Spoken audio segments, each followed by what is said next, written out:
The Symbolic Formation of the Heart, subtitle, On the Art of Conversion.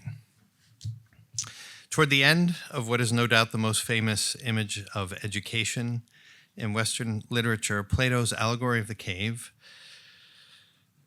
the Greek philosopher expresses the essence of this great human endeavor in a succinct formulation. It is the, quote, art of the turning around or conversion, he technetes pedagogies, of the whole soul, from the shadows of derivative trivialities to the bright forms of original truth, which shine in the light of the good, the supreme principle of all things. In this brief presentation, I propose to reflect on this characterization of education, both to uncover its anthropological presuppositions and to gain some insight into this noble task that we gather to contemplate. Let's begin by asking what it means for the whole soul to turn around. There's no scholarly consensus on the details, but Plato seems by this phrase to be referring to a mechanism in ancient Greek theater, the periaktos, by which an entire setting on a stage could be changed at once. Whatever the precise nature of this mechanism, what is indicated in Plato's image is quite literally a dramatic shift in perspective, in which not just one item or another, or even many items, but everything changes from the bottom up. We're justified in calling this change radical, because we're talking about a movement in something like the very ground. Imagine the whole the stage on which everything is set changes. The ground in which all things have their roots, you might say. Referring to the image depicting the prospective students imprisoned in the depths of the cave, Plato specifies that the eye is not able to attain the desired vision unless, he says, the whole body is turned around. And he infers by analogy that education requires a movement of the whole soul. Before we address the nature of this change and ask from what and to what it marks the transition, let's pause for a moment to inquire into the movement's conditions of possibility.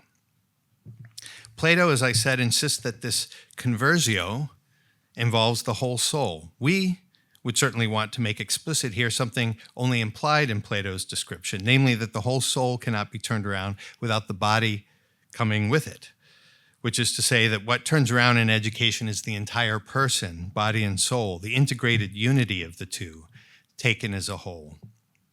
The importance of this point will become evident shortly.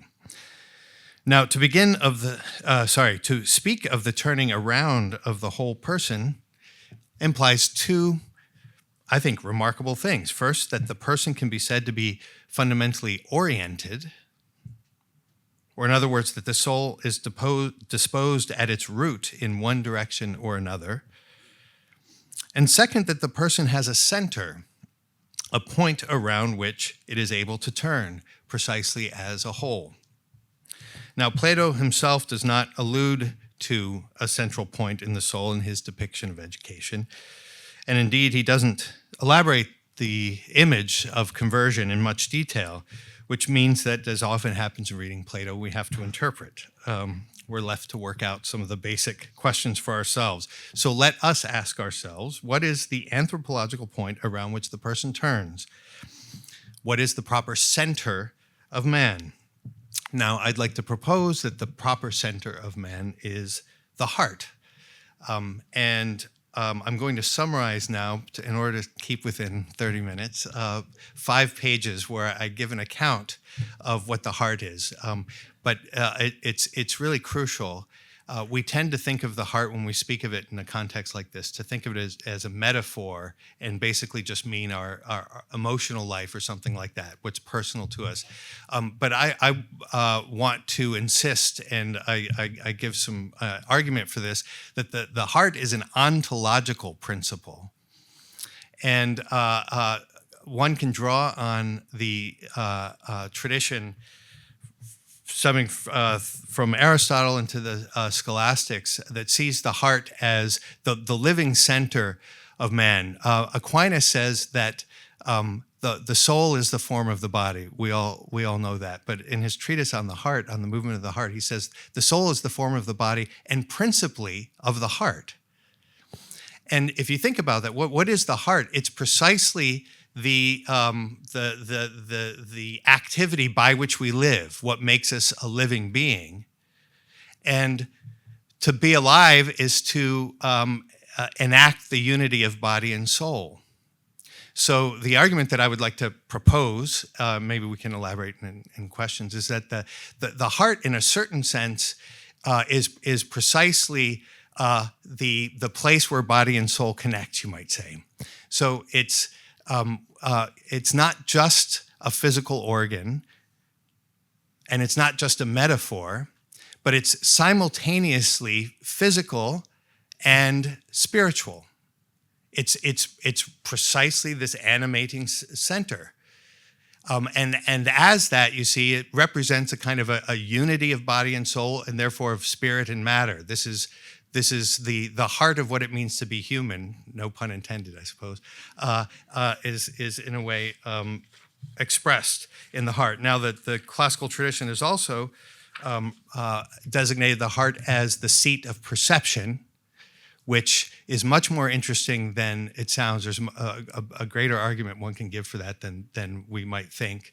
I won't elaborate that here. But also the seat of the passions. And the passions are precisely where we encounter what is other than ourselves. Every passion is a movement of the heart.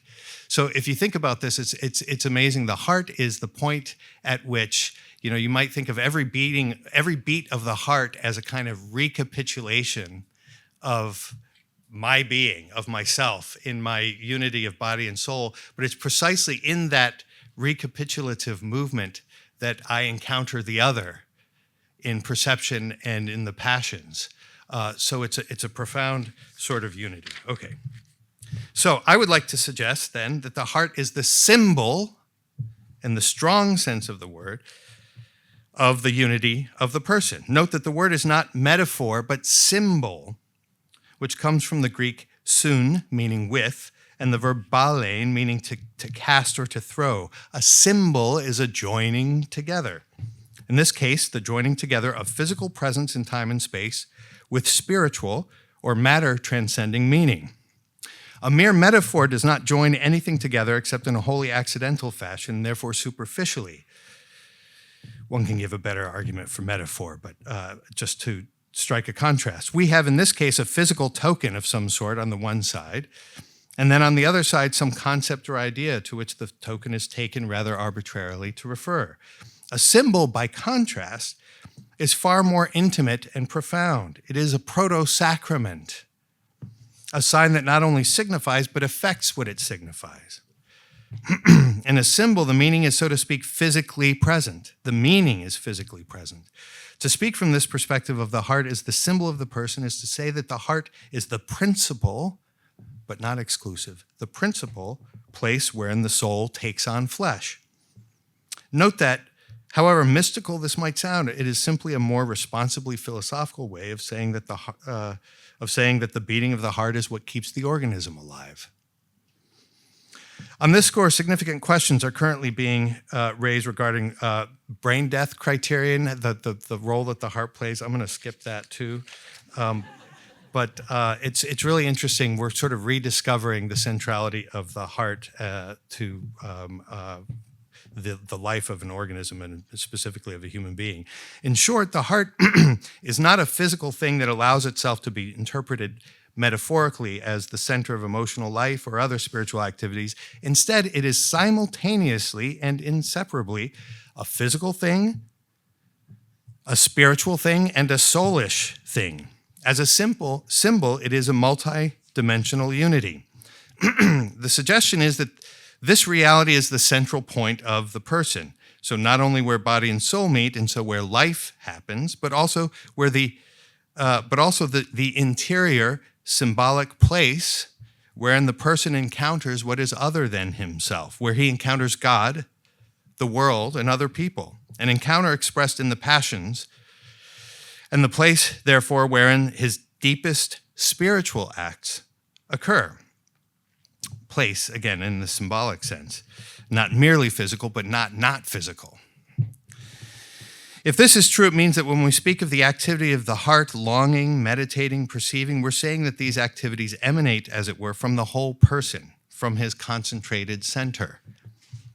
So, now that we've sketched briefly and in basic terms the heart of the person, let's return to Plato's description of the task of education, namely as the art of the conversio, the pedagogy, or turning round of the whole soul, which we said inevitably includes the whole body as well.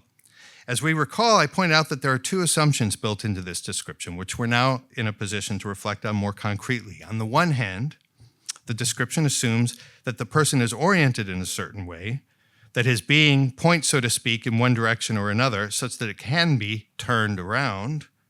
And on the other hand, that there is a center, a pivotal axis of a sort, around which the person turns. Now, as it turns out, the ancient Hebrews conceived the heart, which we have identified as the center of the person, specifically as symbolizing, in this robust sense of the word, the fundamental orientation of the person. As the Hebrew scholar Johann Peterson puts it, the soul, this is a quote from him, the soul, describing the Hebrew anthropology, the soul can never exist without volition because its special character directs it along a certain course. Where special emphasis is put on the tendency of the soul in Hebrew literature, the word heart is often used. The direction of the heart determines the act of the person.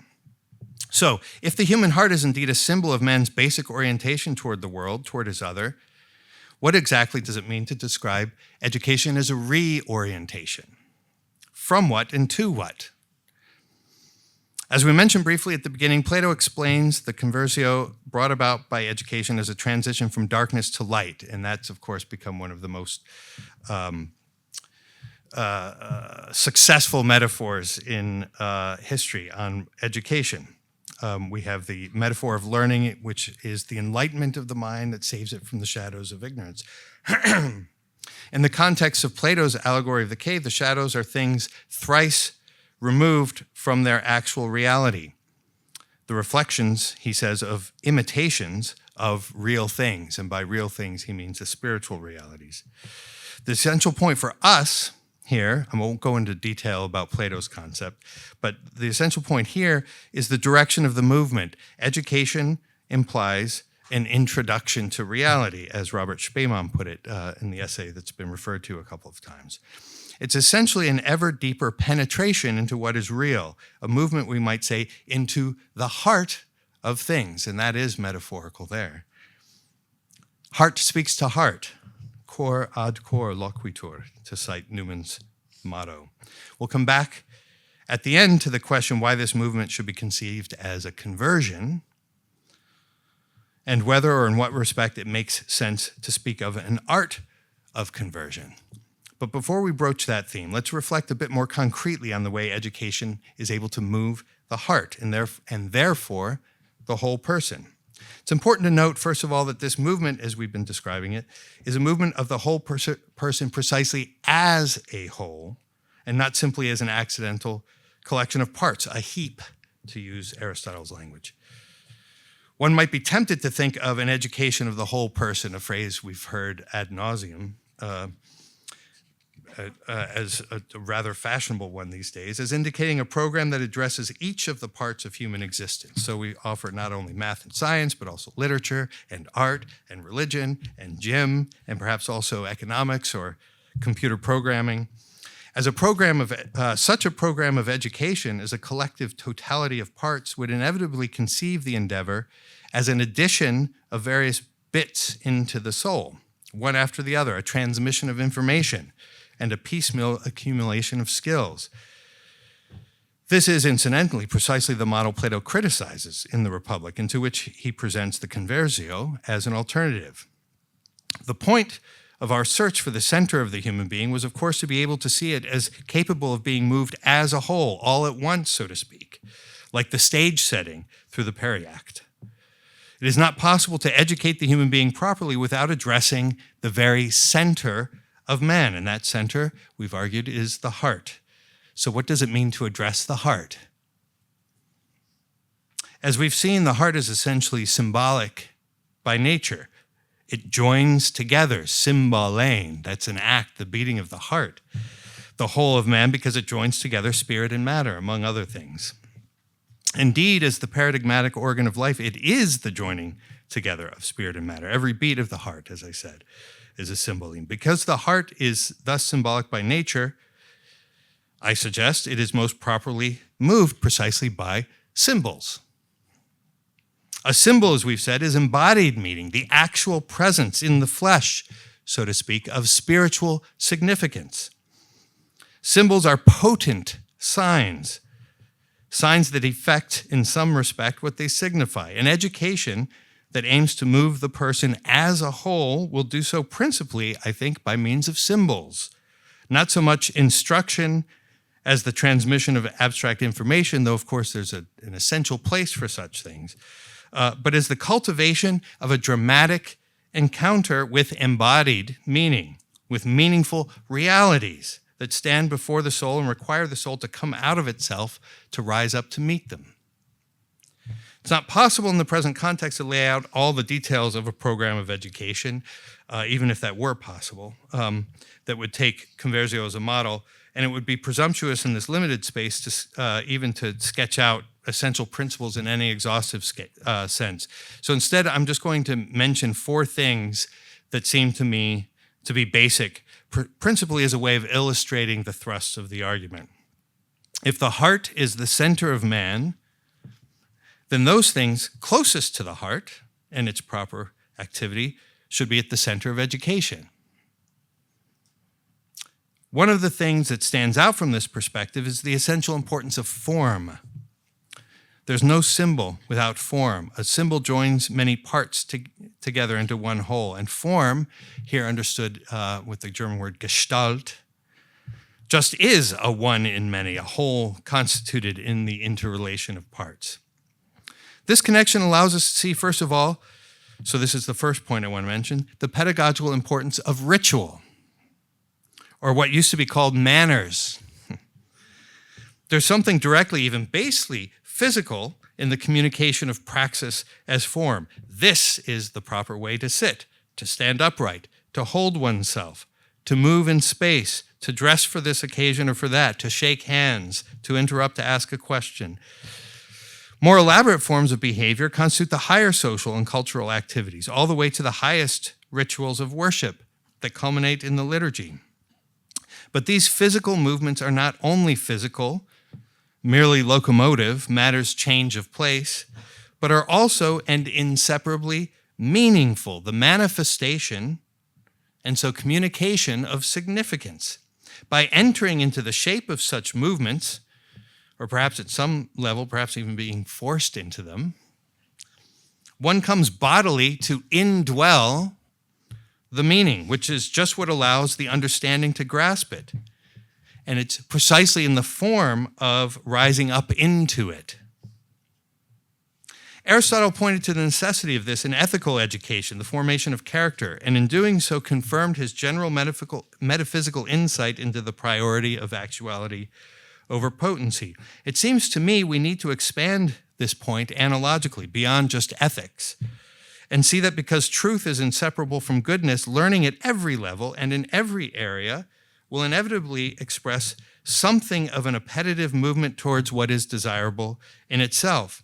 In this respect, the symbolic formation of ritual provides something like a habitual ground, a proper disposition to aspire to know things as good realities in themselves, right? Because it's precisely a being lifted up into a form. That's exactly the movement of this, of appetite properly understood.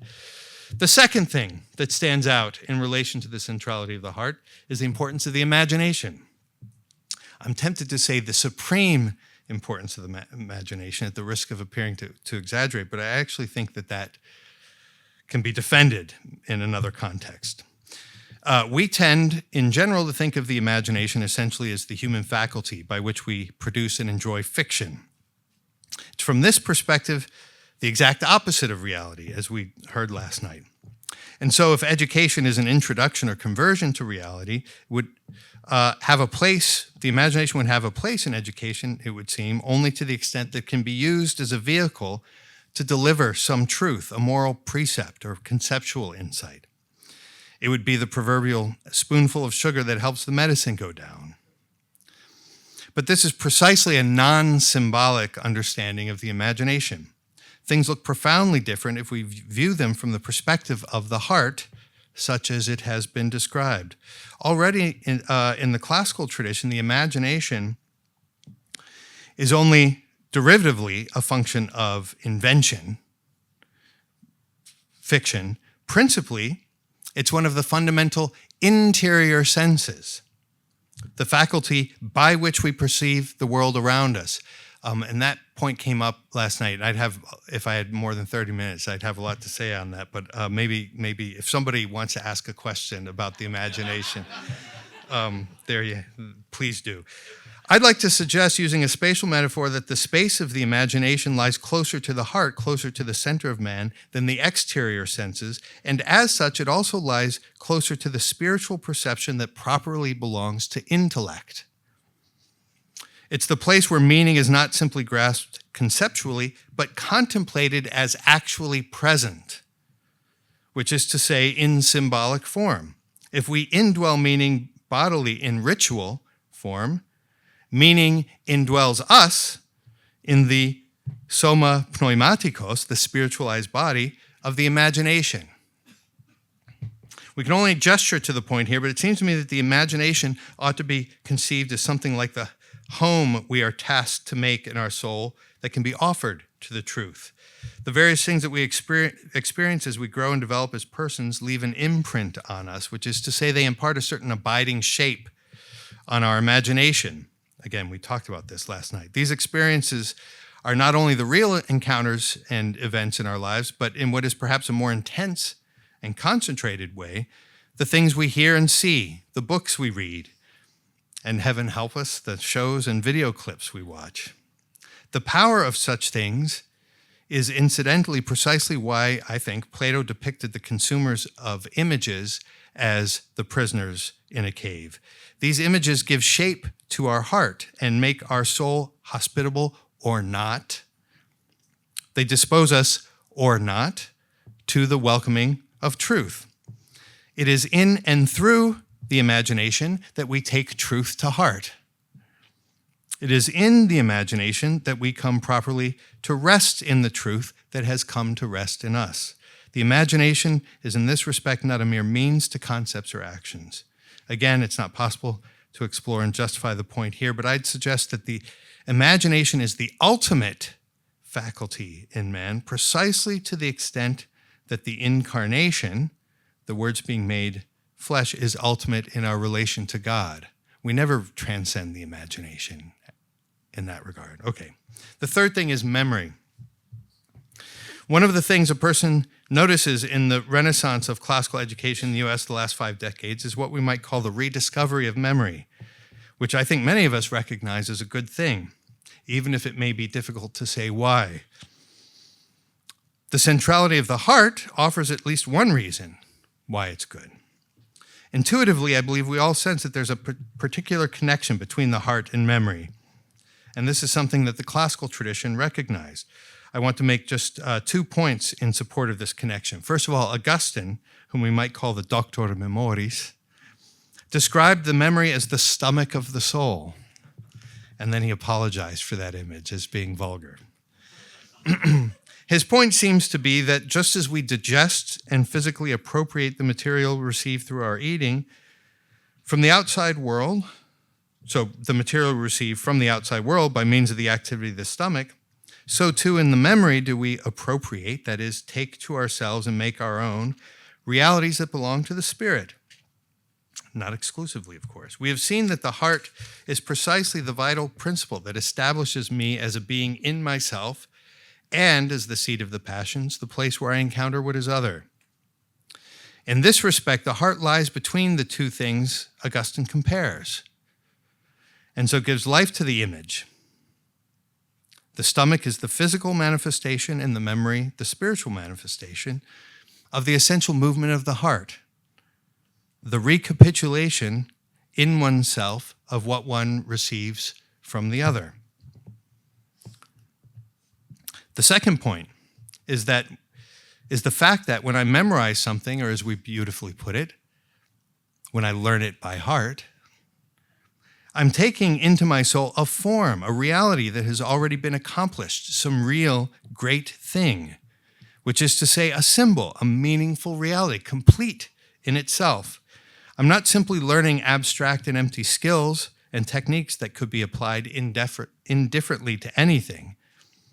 It's not an accident that at the heart of the overthrow of traditional learning that took place in the 16th century lay a displacement of the art of memory by a method that is apparently a universal technique of information and skill acquisition. And this story is really beautifully told by Walter Ong in his book on Peter Ramus. A radically new vision of the reality of the nature of reality, of God, man, and creation is implicit in this change from the art of memory to method. The contemporary rediscovery of the art of memory is, in this respect, a sign of hope. Finally, the fourth thing, which I think is sufficiently obvious as not to require much elaboration. As we've seen, the centrality of the heart implies a heightened importance of the real, the concrete, the embodied, and the present. All of this points in a vivid way to the inevitable role of the teacher in education. Of course, no one would deny the significance of the purveyors of education, no matter how we conceive it. Of the purveyors of education. No matter how we conceive it, we all admit that the endeavor cannot succeed without competent teachers. But our reflections thus far set into relief another dimension of this point. The heart is formed by symbols, and the most significant symbol, at least in the early years, is the presence of the teacher himself. The teacher embodies the education he offers, which means, in some sense, prior to anything he communicates verbally and conceptually, he models the ideal. He shows in himself what education is before he says it, and after too. This inevitable reality places a deep responsibility on the educator. He is to facilitate the relation to reality by being something like a signpost in his very person that points to the truth, beauty, and goodness of reality. So this question about trust, the teacher will communicate trust by first trusting himself that reality is true, good, and beautiful. And if you trust that, it automatically, naturally is communicated. Robert Spaemann has observed that education is, in a basic sense, a natural implication of living, which is to say that we educate our children first and foremost by our living with them, our gradually increasing and deepening inclusion into the form of life of the household, and at the same time displaying this form symbolically to them. This teaching by modeling continues, whether deliberately or not, also in the classroom and in the school more generally. From the perspective of the centrality of the heart, we need to be conscious that the school itself, even in its physical structure and layout, is a symbol of human existence. And we need to cultivate this dimension in a fruitful way. We'll be talking, I think, tomorrow about architecture and education. So we've just said that conceived symbolically as the formation of the heart, education is something that happens naturally. And so in this respect, organically. But this raises a profoundly important question. Why, therefore, does Plato describe education as a conversion, which suggests a dramatic change? In a certain sense, this is a variation of Professor Young's question. How can we miss reality? It's right before us. Why would we need if it's right before us, why would we need a conversion to see it? We've been talking about formation as a kind of turning of the soul. Why does it need to be turned around? This would seem to imply that education is not natural, but the reversal of what is natural. Is it the case that to attain to reality, we need to be transformed, to pivot, so to speak, at the very core of our existence? Are we not always already in reality? How are we to understand this? Education evidently forms the person. No one would deny that. But is it proper to expect it to transform him? And if the point is to affect a conversion, is it possible to make this a programmatic purpose? Is there, in short, such a thing as an art of conversion? It's not possible at the end of this presentation, which is coming to a close, to explore these questions with all the care they warrant, but I wish to conclude by making 3 observations. First, the language of pedagogy, conversio in this context, does not have to, and I would argue it ought not to, be interpreted as indicating a shift from a natural condition to what would therefore seem to be a non-natural condition, the artificial forms of culture and social existence, as someone like Rousseau conceives it. Instead, I propose as an initial comment that we see it as an indication of the truly radical character of the introduction into reality and the genuine transcendence that this introduction requires, a transcendence of the self and of the relatively trivial concerns that tend to encroach on our attention from day to day. So I'm trying to suggest that this isn't simply because we're sinful and fallen, but there's something more essential about this kind of conversion. We've spoken, to come to appreciate something as a good in itself, as expressing a beauty that tells us there is more to this world than appears on the surface, as a truth that is bigger than us, is an experience that can occur only with something like a pedagogy of the soul, which changes everything. We've spoken of education as a function of the heart. Insofar as it aims at an encounter with truth, goodness, and beauty, it is indeed a transformation. Reality breaks our heart, and that is its glory. To quote the famous passage from T.S. Eliot, humankind cannot bear very much reality. Even if reality is in some sense obvious, a radical change of heart is required, I think, to appreciate the extraordinary significance of the ordinary. We might think here of the character Emily at the climax of Thornton Wilder's still oft-performed play, Our Town, who is given permission after death to revisit a day in the life she has recently left behind. She's cautioned by those long dead, the wiser ones, that she will regret it, and advised to choose the most ordinary day she can. But even that proves too much for her. It is crushingly full of reality, and she returns quickly to the peace of death. Does anyone ever realize life while they live it, every minute? She asks the stage manager, who answers, no. Saints and poets, maybe, they do some. To say that education is a conversion of soul is to say it aims at giving rise to the saints and the poets.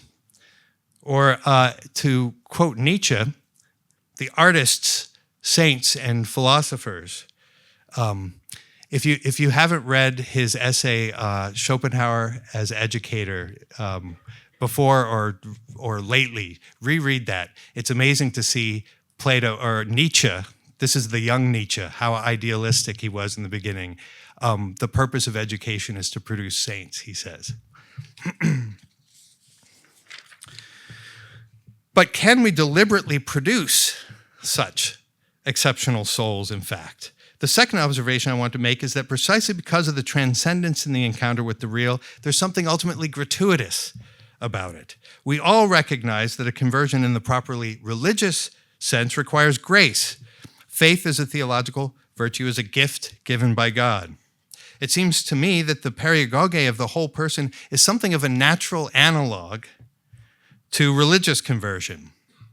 The recognition, or to use Plato's term, the recollection, the anamnesis of truth, goodness, and beauty cannot be produced in the soul through an educational program, no matter how carefully and thoughtfully designed, but can occur in the end only as something given, as the dawning of a realization that arises through the utterly unique circumstances and history of each individual person. It is a drama of freedom that will play out in the secret depths of every soul, we might say every heart. The real encounter with reality is something like falling in love, which we know never simply results from a plan. To be sure, the conversion of education is not strictly speaking, a supranatural event like the gift of faith, but it nevertheless confirms in a perhaps surprising way the paradox de Lubac articulated, that the end that is most natural to man is one that cannot but arrive as a gratuitous gift. Although Plato does speak of an art, a techne, of conversion, which would suggest a deliberate and rationally designed program, it's important to note that he also asks in other dialogues whether it's possible in truth to teach virtue, and he always leaves the question open. It's an aporia, which is to say that education remains a genuine mystery, and we ought always to appreciate it as such. Finally, though one cannot produce a conversion, it seems that one can provide propitious conditions, at least to some extent. The question of conditions becomes especially urgent in particular historical moments, when something as fundamental as reality itself is conceived as little more than an option. We've been discussing this at the conference so far. We do not educate in a vacuum, but in a particular time and place, in the context of a culture, and the shape it both has and it gives. It's not only the human person that has a heart, and therefore a particular orientation. A culture, too, has something like a heart. And it, too, inevitably points in one direction or another, either toward the real or away from it. A culture, too, has its rituals, its practices that give form to life. A culture, too, has an imagination. Charles Taylor reflected at length on the social imaginary. This imagination which gives a certain shape and color to every thought and every action that takes place within it. A culture, too, has a memory, which not only binds it to its past history, but guides in a determinate way into the future. A culture, too, has its teachers, its effective representations of its most basic convictions and values. In a culture like ours that forms us in superficial attachments and erodes habits of attention, that weakens our capacity to care, Sorge, Heidegger has this deep sense of the care that is the most fundamental character of being in the world. In that context, the task of education becomes truly a matter of life and death. The turning around of the soul Plato intended, I want to suggest, was not the shift from a natural condition to an artificial one, but precisely the opposite. Given a culture that insinuates the forms of unreality into the most intimate dimensions of human existence, the task of education is to provide a nurture that leads to nature. A good education is thus a soul-shaking discovery of what was always already there, always already given. And at the center of this task is the heart, that with each beat recapitulates what is already there as if coming into being for the first time. The conversion of the whole person is a beautiful act of life.